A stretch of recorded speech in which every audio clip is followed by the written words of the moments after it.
Yeah.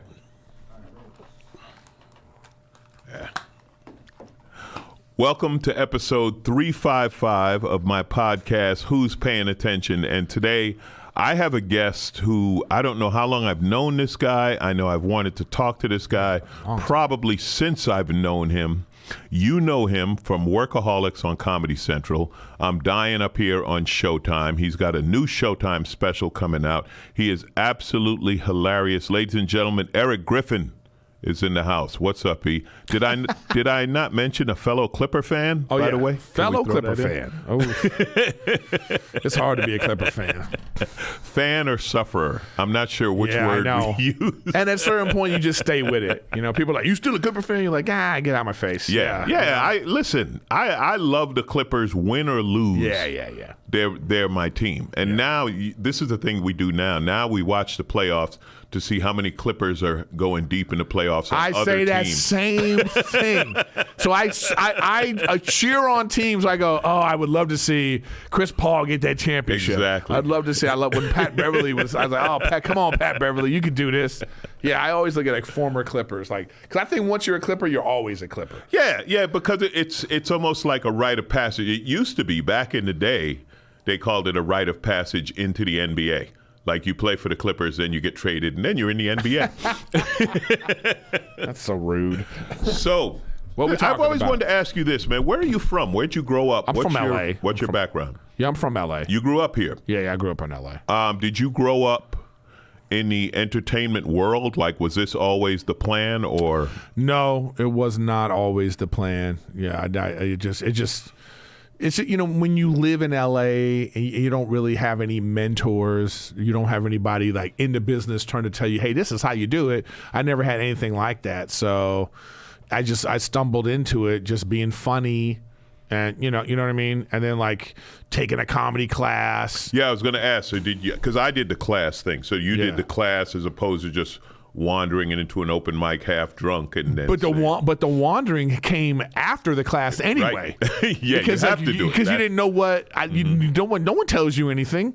Like I remember I took a UCLA extension class, and you took a UCLA extension class when I was 22, and then it was taught by Sandy Shore. And I remember that name, Mitzi Shore's daughter. Yeah, and then R.I.P. because she's dead. But anyway. Then the showcase was at the Comedy Store. It was at OR. Right. It was like a 7:00 show with everybody, all your friends or whatever there. I had like 6 people there. You're like a pro. Yeah. And then I didn't know what to do after that. So then I did I flaunted around for a few years doing open mics, but I was like, I didn't know, and I just stopped. I had a couple bad experiences where I was like, I don't think I can do this.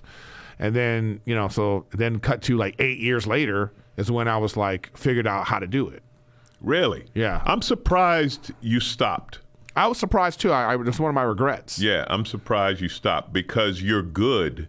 And we all go through that period in the beginning. I was just talking with somebody about this, you're going to be bombing some nights, and you're going to, one night, it's almost like playing golf. I don't know if you ever play golf, but when you get that one swing and you don't even feel the club hit the ball and it goes perfectly straight, and you're like, I got this. I got to figure it out. Then your next one is a slice 40 yards to the right.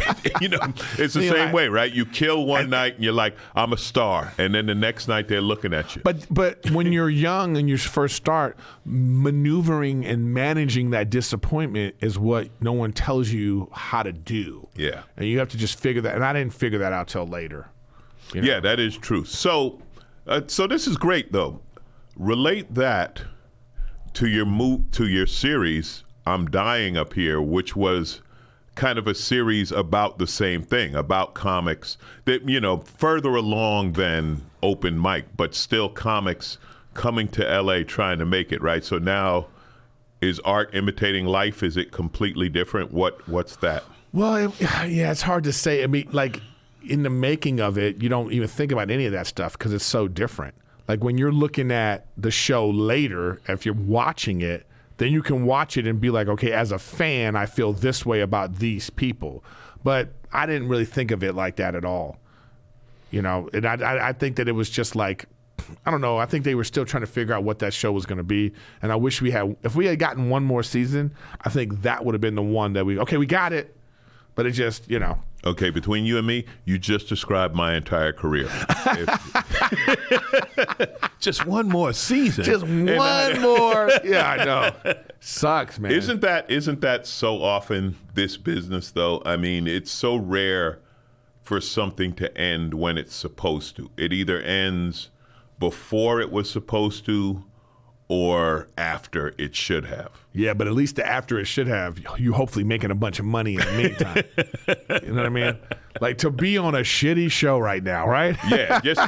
Listen, I say it all the time. Just and you're a good actor. You're good at what you do. But I always tell my agent, listen, how do bad actors get work? Like, find that. I want to be that guy when you're like, how did he get that job? Like, I want to be that guy.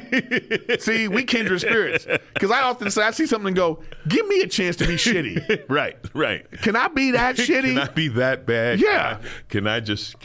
Yeah. So frustrating. I love Tyrese, but can I just be angry every scene? Yeah. Don't even get me. I always say I want to be on a network sitcom that nobody watches that goes 7 years. I want people to be like, they don't even know. You go to your friends, you're like, what have you been doing? Yeah, I'm on that NBC. Yeah. And they're like, what show's that? Nah, it's just family. You know where you get those shows? Those are the shows on Nickelodeon. And like they're not network, they're but nobody basic cable. There's no money in those. Well, listen, there's more money in those than zero work. Than getting up on Wednesday night at the Chuckle Hut. Yeah, that's the thing. But those are the shows that people make entire careers, and you're like, so that's where he's been. Yeah, I want one of those. I want one of those. Where they're like, somebody got kids and they just randomly turn on and like, wow, you're the principal on. Yeah, I'd be like, yeah, Is it fun to watch friends do that? Do you enjoy Friends' success? I do. I think I have a good amount of envy and pride for my close friends. Mm-hmm. I think that's a fair thing to say. So it's like I go, oh man, congrats on getting that thing. Then there's a part of me that's like, damn, I wish I would have got that. Yeah. But I'm still happy for my friend. Right. And I think that comes with time. Yeah. Because one of the things that I'm an old guy now. You're middle aged. You ain't an old guy yet in the game, but I'm an old guy in the game. And one of the things I tell young comics is one of the things you learn, you're not in competition. Right. You think you are, and Feels then you like figure out, oh no, it's just me. Yeah. I'm me. Like, I'm who I am. You're who you are. And it ebbs and flows. And one day you see somebody, they're like, oh man, they just booked 3 shows, and you're like, good for you. Don't count on that forever. You never know, Or it's somebody that there is a little bit of there's a little bit of luck in it. There's a little bit of Oh, definitely. And you just want to be at work. You want to be like a working entertainer. Mm-hmm. You want to you want to just have sustainability. And you are. I mean, everything from, like I said, I saw you on that Nike commercial, right? And then the TV series, and then your live stuff. Is there a favorite? Of film, tough. I still love doing. If you had to, like you say, if you had to choose, I'd choose stand up. But I love all that stuff too equally. Right. But I'm saying if I had to choose, and what is it about stand up that would? It's because it's your thing. It's. I'm creating it all. I'm responsible for it all. If people hate it, it's because of me. If they love it, it's because of me. You know what I mean? I just there's something about being on the stage and all the people that are so different are collectively enjoying you. There's something special about that. I have to say, and there's a few stand-up things I want to talk to you about, but that is one of them. And I've told you this before. One of the things I love about you in stand-up, okay, like if I go topical and political, I'm going left. That's who I am, and that's where I come from. You have a balance to where I don't think a person could say what you are. You see multiple points of view, and you're funny from multiple points of view. Well, I think that's important. But anyway, I appreciate that. No, it really is true. I admire it. So my question is that conscious, or is that like, are you doing that because you know everybody's in the audience, or is that who you are and your views? That's just who I am. I feel like I like to take a more common sense approach to things. I'm trying to remove. I'm looking at an overall view. More pragmatic about stuff. I mean, it's like things aren't black and white, and I think that when people make it one or the other, they're missing so much nuance, and in that nuance is the comedy. Yeah, a lot of times. I mean, I'll tell you, for me, two things. One, the characters are always on the right. That the funniest characters in politics are on the right. The left, it's just like radio. Very boring. It's just like radio. Conservative radio is great to listen to. Yeah, they're out of their mind. Yeah, you could just listen and be like, okay. You know what I love about that, and I love this about conspiracy theorists in general. There's nothing they won't believe. Right? I mean, that's the thing, and that's all conspiracy theorists, like whatever. It's like they attribute power to people or to things that, it's created this, they're doing, it's like, they really, can they really control that much? Is there really some guy in a basement in Washington controlling gas prices in Indonesia? I don't think so. Yeah, I know. But I think like, I think there's a little bit of truth in conspiracy theories. I think there's something that they have a little root they can hold on to, but they don't realize that it's not connected to what they think it's connected to. Right. Well, in a sense, I guess it's like a con, right? They say when you run a con, you gotta have a little bit of truth. You gotta have a little bit of truth, just enough that they believe it, and they want to believe it. That's the other thing. They want to believe you. People want someone or something to blame it on. Yeah, but I think that's what, when you are totally left-leaning or totally right-leaning, that's the same thing. Yeah, I get what you're saying. And again, my thing with it, I mean, I have my reasons for my beliefs, partly just I was raised Democrat, and I've been a union guy, and this and that and the other. And my big problem with the right is the anti fill in the blank. That's my big problem. That's why it's hard. But the interesting thing about this is, and I've had these conversations, I can have a conversation with someone I disagree with, which is why I can't stand the fact a congressperson can't have a discussion with someone they disagree with. Yeah. And I think that's where, and again, we run into this all the time, right? When we say something and they're like, blah, blah, it's like, yeah, but I'm a comic. Like, when I talk, I'm giving you my opinion from a funny point of view. I'm like Chappelle, with the transgender thing. It's like, yeah, but he's not making policy. Right. Can a man have an opinion? Yeah, exactly. When did we stop, man? When were we no longer allowed? I don't know. It's a crazy, it's a crazy world, man. Sometimes just the way, and I think social media has a lot to do with it, because people don't delve deep. They just, people think in headlines now. People think in like 140 characters, and there's so much more nuance to life, And when even if you start talking about a subject, it's even like this thing about like, Elon Musk buying Twitter, and like the things that people are talking about it. I just go, this is so much more nuanced. There's so many more things to think about, and this is it should be great discourse that people are having about this particular subject, but they just boil it down to like it's all politicized, and like it's more than that. Everything is now. I mean, the pandemic was probably to me the biggest indication of, so we're not even going to pay attention to science or doctors on either side. No, that's what I'm saying. Either side, nobody. It was all crazy. It was the politicians which politicians you believe, and this and that, and the scientists and the doctors, because I know some of them, and it's fascinating. And I read this piece interesting recently about how we ignore experts, and a lot of it has to do with what you said. You get in social media, you get into an echo chamber, and now the fact that somebody, the echo chamber. now the fact that somebody has a lifetime of experience or 12 years of education in this, it's like, well, I don't care, because in this echo chamber it doesn't matter. So talking about Musk buying Twitter, what's your take? Who owned Twitter before him? It was corporate. Yeah, so but my point is, we didn't know. Mm-hmm. We don't know where the buck stopped. We didn't know who was making choices. We didn't know how they were deciding things, and we were just okay with it. So now we know.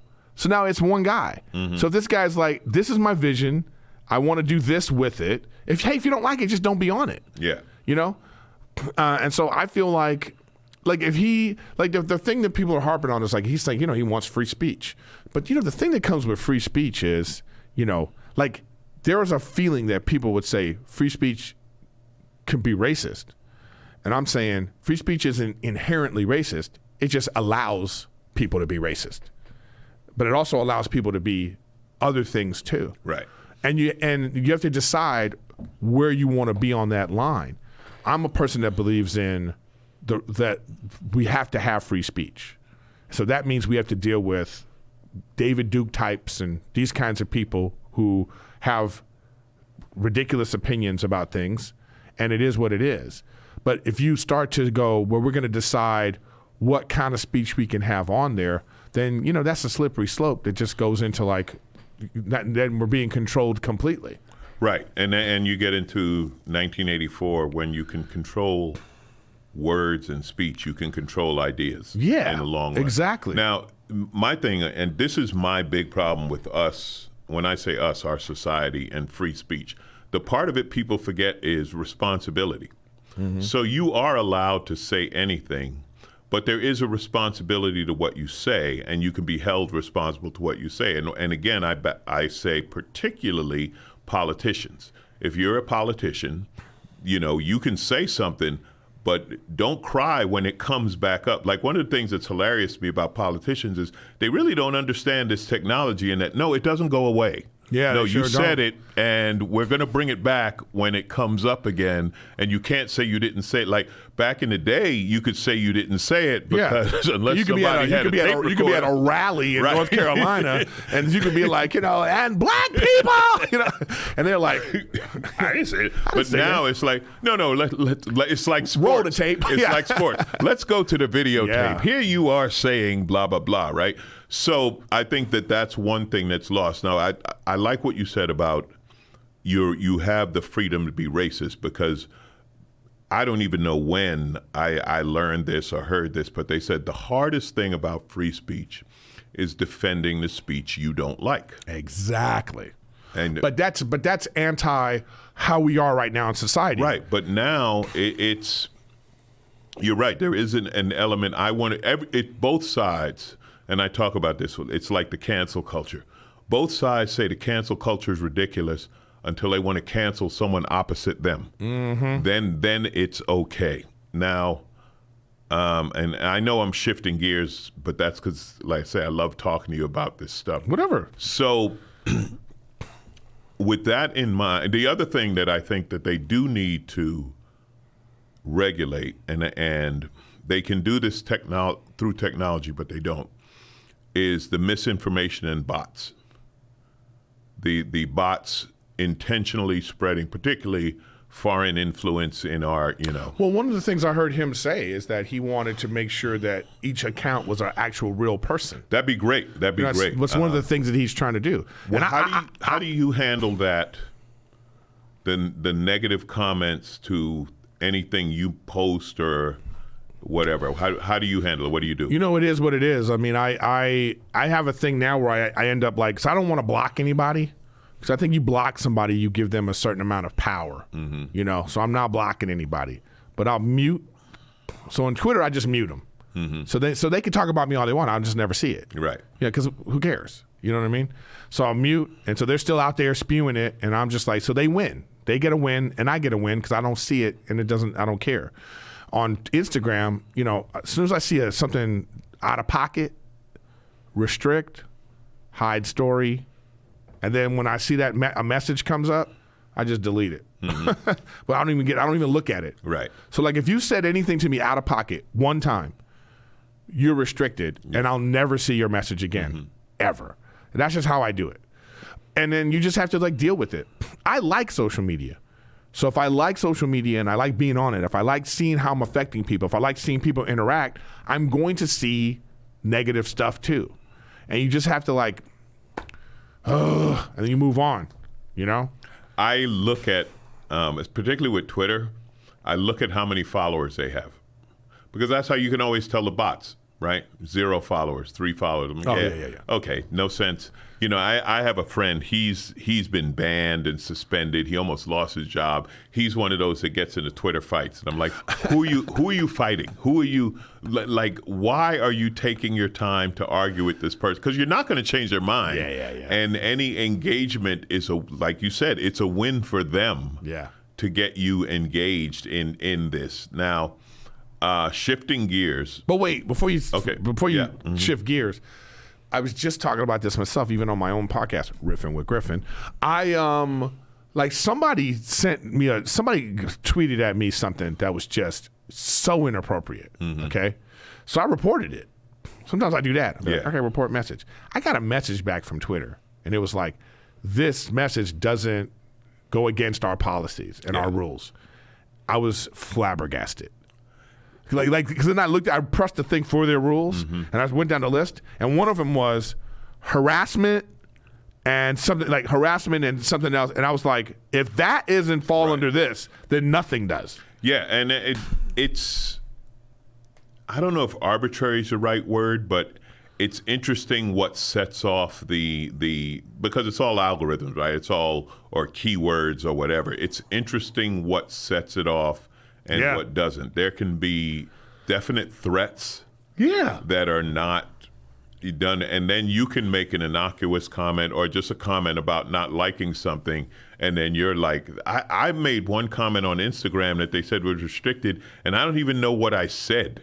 You know what I mean? Like, because they delete it. It's like, I'm not even sure what I said to offend you guys, but I think if you look at my history, I'm consistent. They definitely don't like comedy. There's no sarcasm in that bot. No. There's no in that.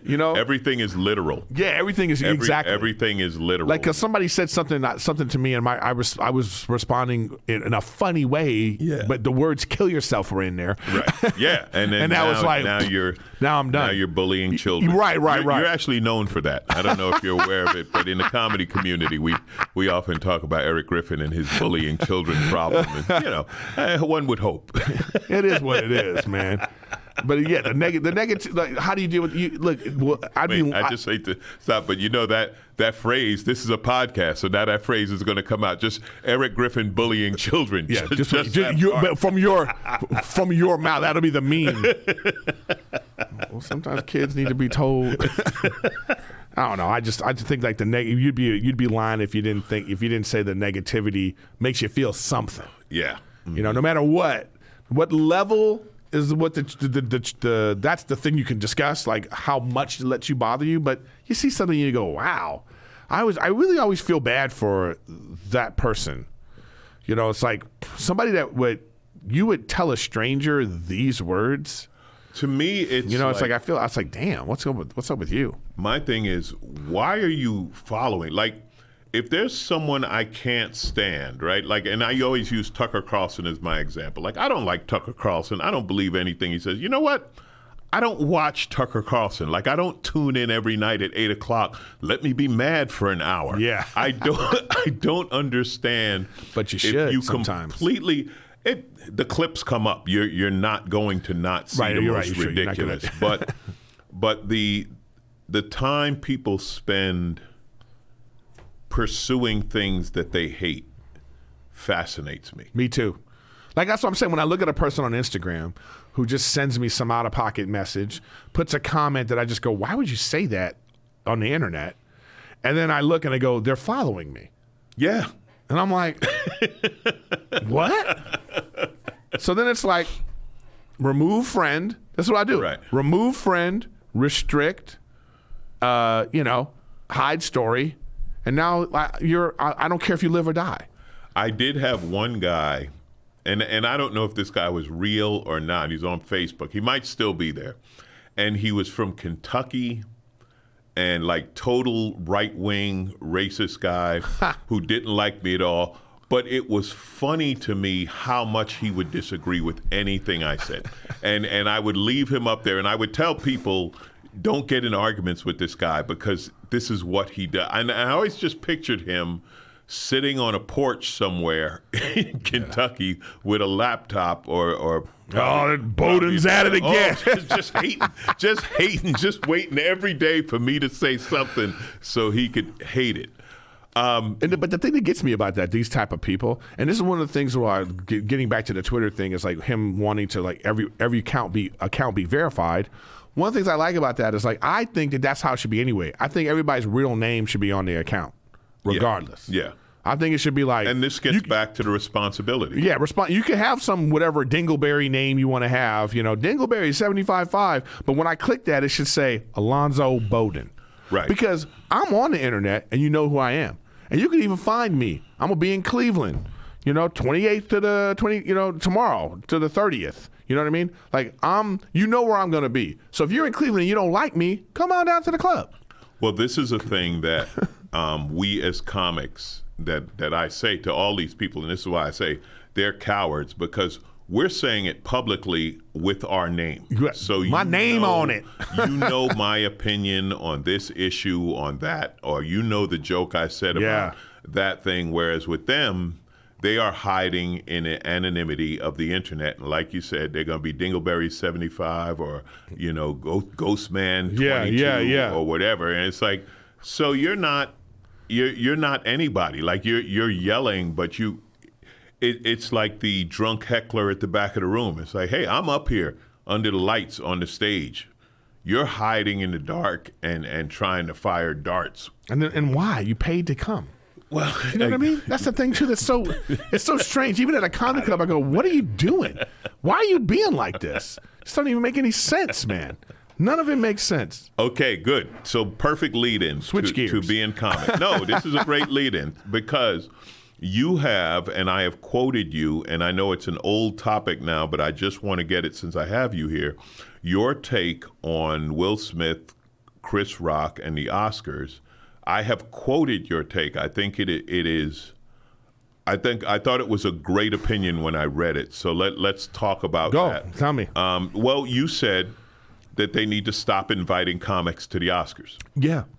Talk about that. Yeah, just stop doing comedy at the Oscars because, and for two reasons, for both sides.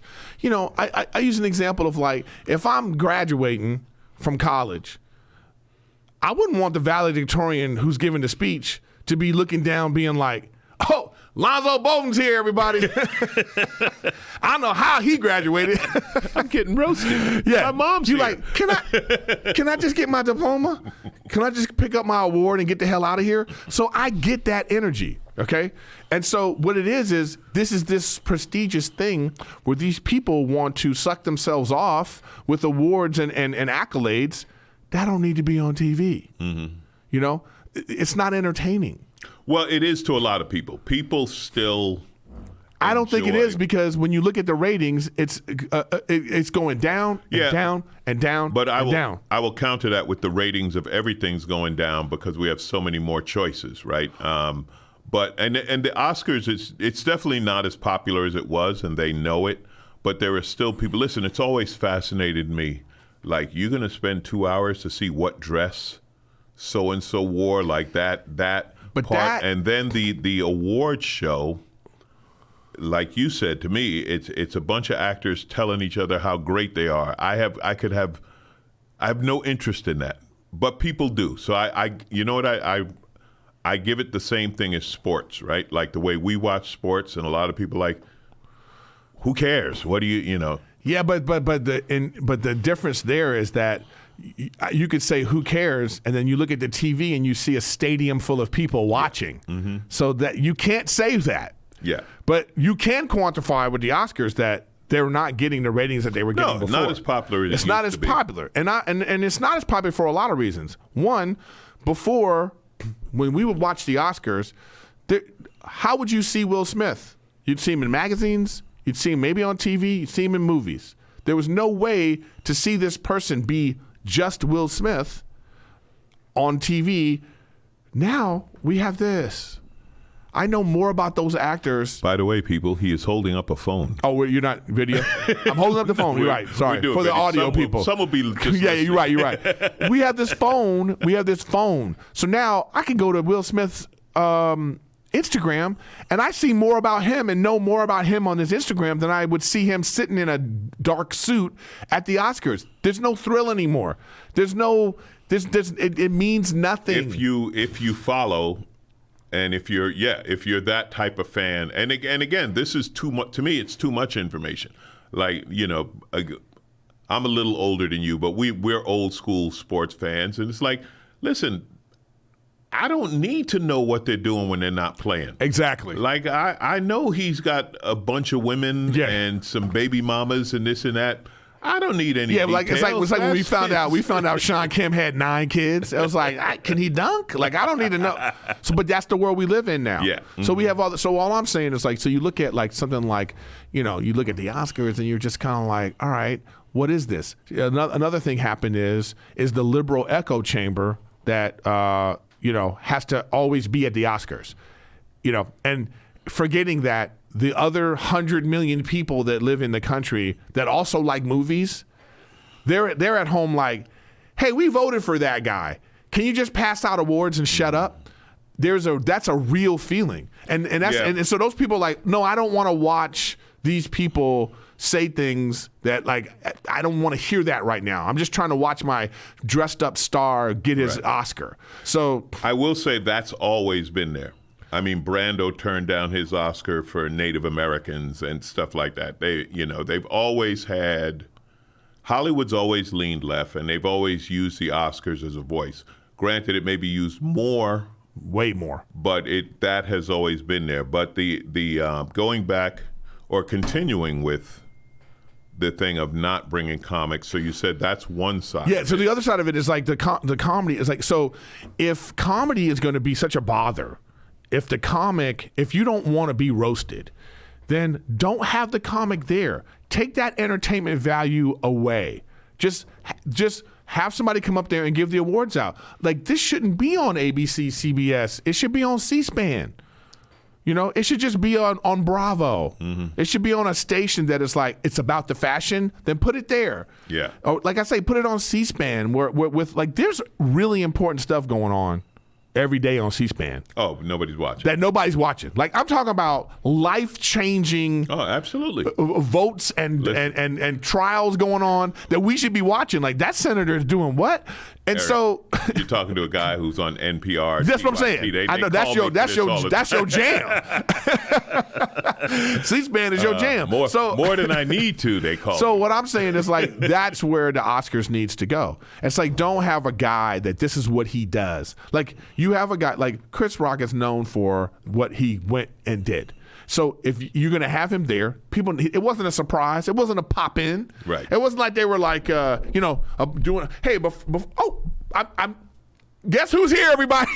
Right. Don't hire a comic and then tell him to not be funny. Yeah, you hire a comic and then tell him, or get mad to tell him to do what he was doing, and then you get mad about it. Some innocuous dad joke they want to get upset about. If that's the case, then remove comedy from it altogether. Just remove it. And again, I have appreciated that take, but you also give me another thought. It's like, man, if that joke set you off. That's what I'm saying. Don't ever see us live. Don't come to a comedy show. And this is the thing that really takes me off about that too. If your premise is Chris Rock is a mean-spirited person who was trying to ruin their night, and this Hall of Fame genius level comic he went with a G.I. Jane joke. Like you think if he was going to ruin their night, that's the joke he went with. Yeah, that joke is a throwaway. It was like pull my finger. Yeah. You know, he was just making a funny little reference. He didn't, even if he knew or didn't know about whatever was going on with her bald head, it don't matter. She looked great in the front row. She was dressed up. She was out having a good time. She wasn't on a ventilator. Mm-hmm. Okay? She wasn't on a ventilator in the front row, like with a nurse there, like, Jada's only got a few hours left. And then he was like, well, look at this. You know, that's not what happened, you know? So, exactly. So I'm saying if that's the level, but I'm actually glad it happened. I'm glad it happened. Because Will Smith represented the overreaction to comedy, and people saw it. People looked at it and went, "Ooh, yeah, that's actually not a good look." Yeah. I think people saw that and were like, "You know what? Yeah, maybe we're taking shit a little too serious." So, and I love this because. Man, I could talk to you forever. It leads in perfectly. I'm reading Franklin Ajayi's book about stand-up, and I wish I'd read it, 15 years ago. Franklin Ajayi is one of my heroes in the game.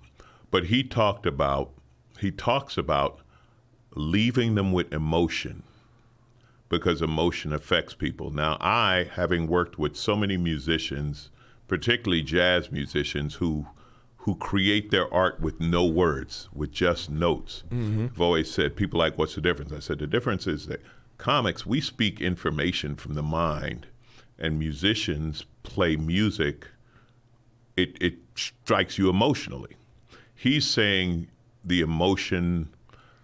comics can catch the emotion. Yeah. So I agree. Do you agree with that? And then also I want to ask you, what do you think of, this is happening more and more where comics it's not even about comedy. It's almost like I'm going to do a therapy session on stage. I'm going to talk to you about what's going on with me and then throw in a joke here and there. What do you think of that? I think it's just an evolution of the art form. I think it's a different type of art form. And I think it's because stand-up comedy is so stale on television. It's just been so stale because it's actually very hard to do this and be engaging and captivating. Mm-hmm. Not everybody can do it. So the people that they choose to do it are terrible at that. So then they keep doing it. It's like, right. How many more white, we've had this discussion over and over. It's like it's the same kind of people over and over again. It's the same archetypes. The same character. Yeah, perfect. The same archetypes. It's the same archetypes over and over and over that Comedy Central and Netflix and these kind of people think that, well, this is what people want to see, right? Mm-hmm. And they're just like, I don't think so. I think it could be if that person has something, so then they need more. That's why they keep adding things to comedy. It's got to be roast battle. It's because these comics suck. Mm-hmm. You know what I mean? Like, I'm just being 100. They don't have that thing to captivate a whole audience. So they got to add shit. Right. Let's add Pyro. Let's add something. Mm-hmm. Let's add a thing. Let's do they have to add some little like thing so they can get this mediocre comic mm-hmm. to at a higher heights. But the reason why I think that's something that's hurt comedy is podcasting. It has hurt comedy because comics have forgot to be entertaining and funny because we like doing this. Yeah, I mean, we enjoy doing this. I try to avoid the trap of two comics getting high and rambling for 3 hours. That, to me, that was a podcast trap that just, it wore people out. It's like, how much can you listen to that? Apparently a lot. A lot. Now, let's get back to the emotion thing because you I'm about to get to it. That. So, because I want to hear your take. Yeah. No, and so what I'm saying is like that thing you're talking about people like having a therapy session is like, that's them relating. That's them saying like, hey, this is what I'm going through. Like, I don't know if you saw Gerard Carmichael's mm-hmm. thing. That was such a beautiful art piece. I love Gerard. I love him. I don't know. The thing about that is he could do that, but not everyone can do that. He is one of a kind. Yeah. And that's the exact conversation I had with him. I called him after I saw that, and I was like, Gerard, you are one of a kind. Only you could do what you just did. And you tried to do this with other people. You tried to produce and direct and make other people be like this, but they can't do that. No. Only you could do that. He has the quietness about him makes him more interesting. So he brought full on emotions and vulnerability, and that's the thing. And that's what I like. That's why I don't like a lot sometimes left leaning comedy, because it becomes preachy. It's not even like, and the point of like, hey, I'm going to make a joke to show you how you're not as right as I am. It's like, then you just kind of go, oh, okay, I don't know if that's that. I don't feel anything. All I feel is I'm being preached at. And I think that this podcasting has filtered into the comedy, and the comedy needs to filter into the podcasting. It needs to be reversed. And so when we're on stage, I totally agree with that of being like, hey, let's have a quiet moment where I'm talking about something that's going on with me. And then it's up to the artist to portray that in a humorous way, you know? Yeah, I think that's what sometimes is missing. That's what I was going to say. I think sometimes people, like I have a friend, and he's a great comic. And I was talking to this producer one time, and they said, yeah, he got so caught up in the message, he forgot to be funny.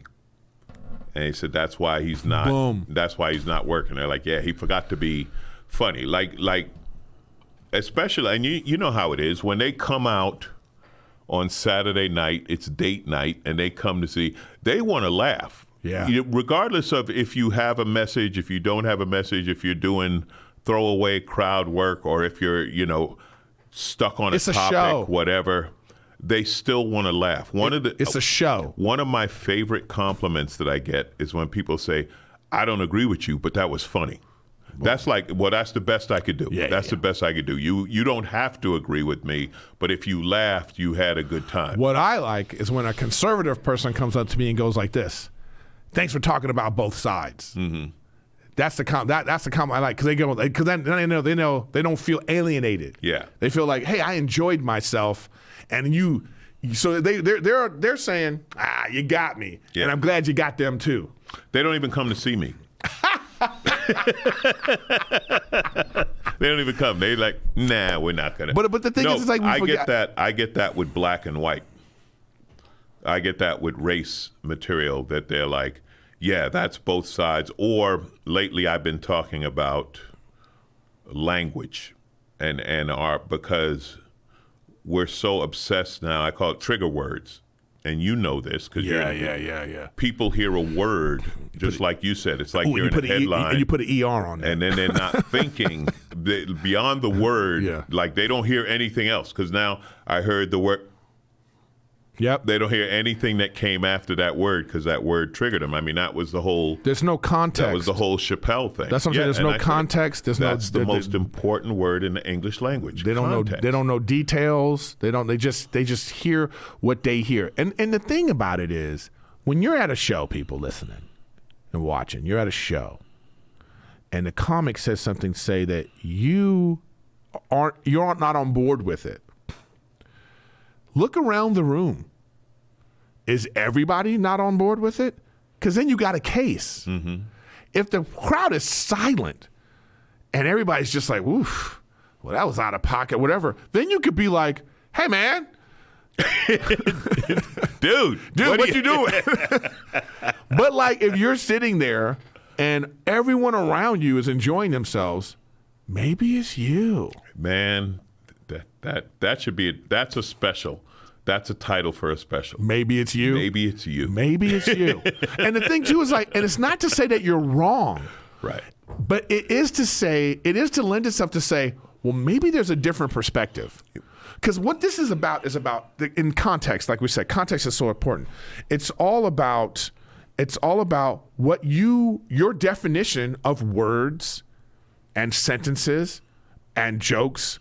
So like I said, even if you look at the Chris Rock situation, if your premise is he was trying to ruin their night, then I get your vitriol. I get your anger. You're like, boom. But is there all I want to ask people is there a possibility that it wasn't that? And that's what I think that the master craftsman as a comedian, that's what you're trying to convey to the crowd, is that I'm saying these things that are full of these buzzwords, as you say, but can I convey them in a way that oh, okay, you don't mean it the way someone could possibly take it. It's a hard thing to do, but that's the goal. It's a very hard thing to do. And what I relate that to, where I hear that, where I have to look at myself with women, not as much now as in the past, but there would be certain times where a woman would say something and I'd be like, I never thought of that, because it never came up in my world, right? And exactly what you're saying. And the way I relate it to people, the way I relate it is, I'm tall. You're tall. We're relatively tall. I never think of not being able to reach it. Like one time I changed a light bulb and my girl was like, you could just reach the ceiling? Like that would, like to her, that was fascinating that I could reach up. Obviously there were some other problems and it didn't work out. But when it came to changing light bulbs, she was fascinated by me. I had that going for me. But that's where I look at it. Like, yeah, I take that for granted, but a lot of people can't do that. So I have to, just what you said, now, let me look at it from their point of view. Yeah. Or just it's not even about looking at it from their point of view so much as saying to yourself, could what I'm saying be wrong? Like, could what I'm thinking, maybe I'm not thinking about this correctly? Okay, we have to stop this now. What kind of subversive knowledge are you spitting out? This is America. What do you mean, could I be wrong? You have to start with self. But this thing you're saying about women is like so true. I remember I had this friend where I'm out to lunch with her, and she had a breast job, and she was telling me how she was like, I'm getting rid of them, and she's like, I'm tired of the attention, and as a dumb dude, I'm like, that's why you got them. What you mean you tired of the attention? You getting the And then she very matter of factly was just saying to me, she was like, no, I wanted to feel like a woman. I wanted dresses to fit me a certain way. Her perspective just made me just go, okay. Right. There may be more to there it. Might be than, more than to than it the than obvious just or than I thought. Yeah. And that's like you just go, oh. So maybe sometimes what I'm saying is like, I can still think what I think. And I can still, my part of it could still be right. That could be part of it. But there's so much more. And so that's what you have to ask yourself. You have to ask, am I wrong? Is there more to this? Is there something? And then that's what happens when it's like, you have to understand, like we're at a show, we're telling jokes. It's a show. We're trying to make you laugh. We're trying to make you think. We're trying to make you feel. I am all about this emotion things. Now, what about the nuance of different voices? And what I mean by that is now we're in a time, and the idea of banning books and not teaching, like if we don't say gay, it doesn't exist and all that. But what about the nuance of these voices that are coming out now?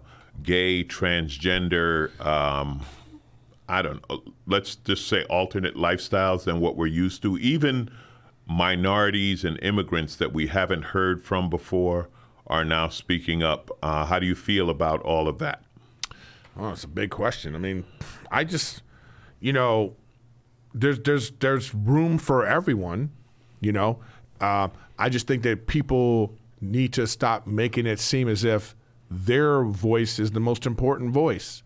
And just take into account, like if you're a new voice, take into account that people might need some time to understand where you're coming from and look at themselves and be like, oh, this is so different from anything that I know.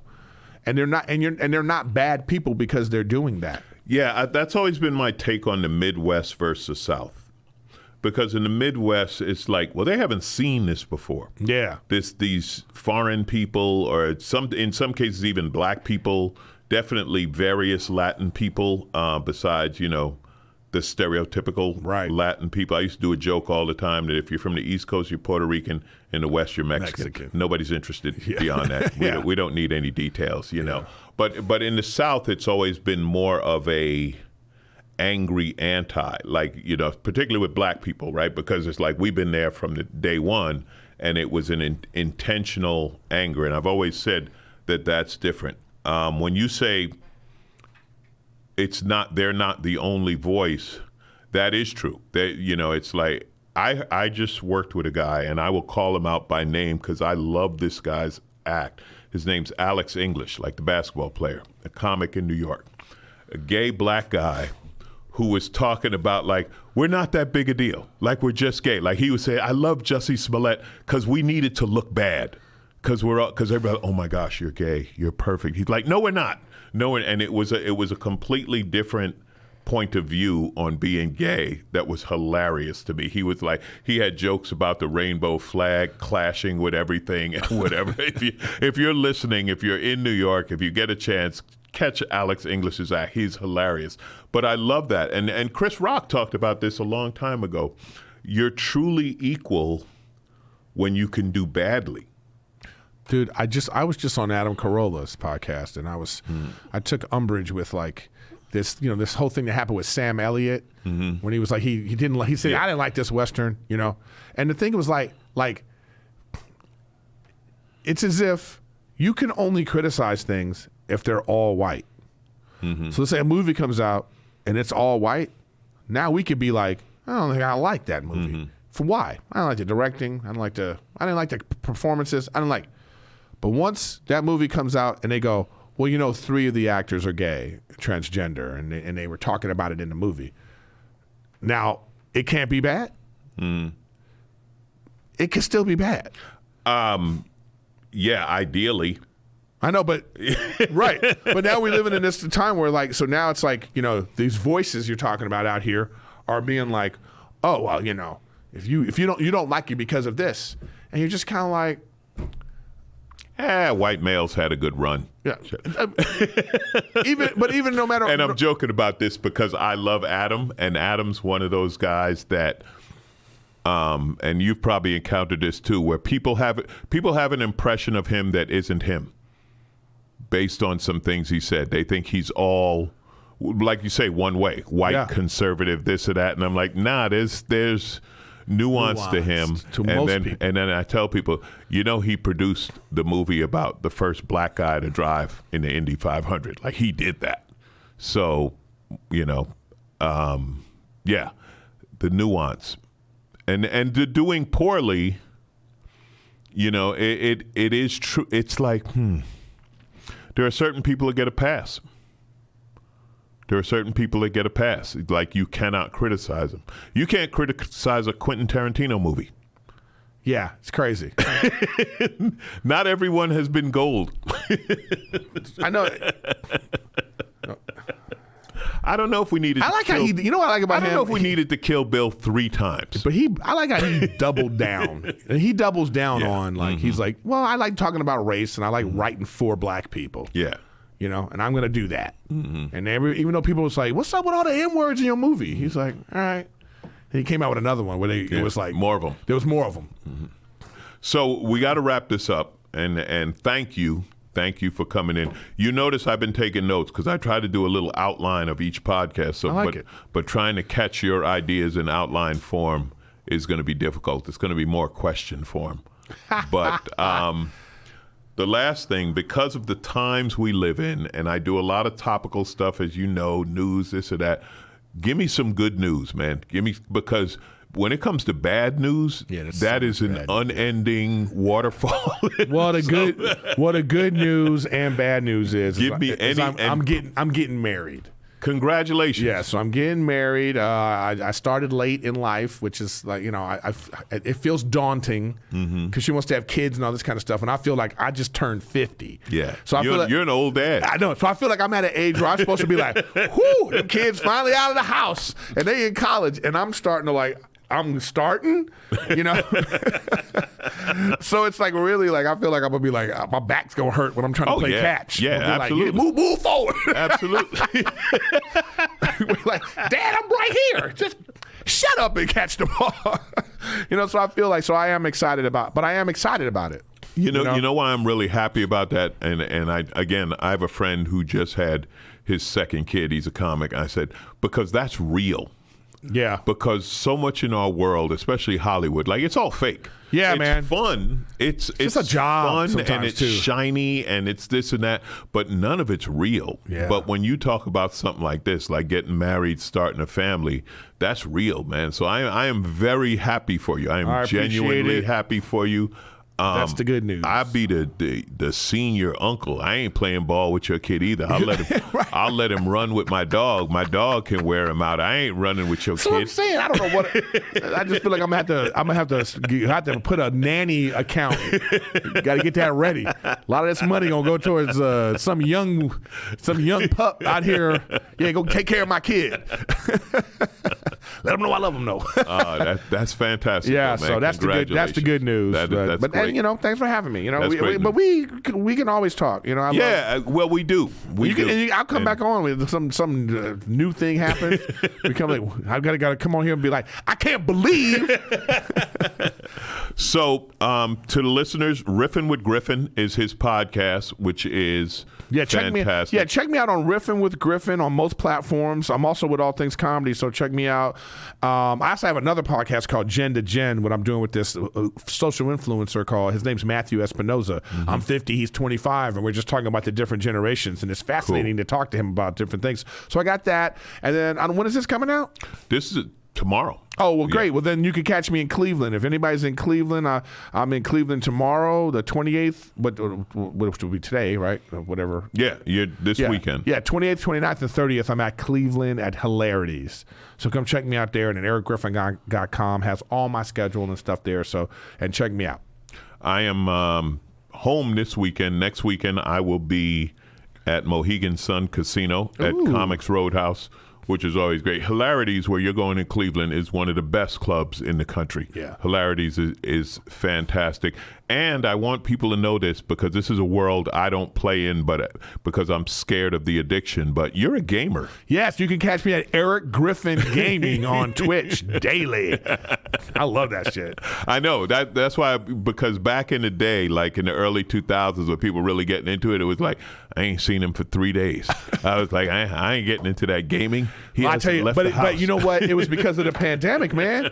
Pandemic, I got into it because I was making money. Yeah, that's great. It's crazy. That's great. I'm living a dream. A 50-year-old on the internet playing video games, making money. One quick one, because you're a sports fan. See, we can't let this go. Do you think Pete Rose has a DraftKings account?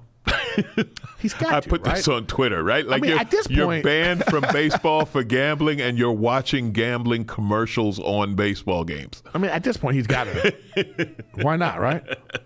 He would be the ultimate spokesman. Yeah, he should just double down. He should. Like, you talk about dedicated. And think of the funny commercials. Think of the funny commercials they could do. Like, if they were smart, they would pay him $10 million and be like, "Can you be our spokesperson?" Absolutely. And then he would just be like, "Well, they caught up." Yeah, and they just have him in different halls.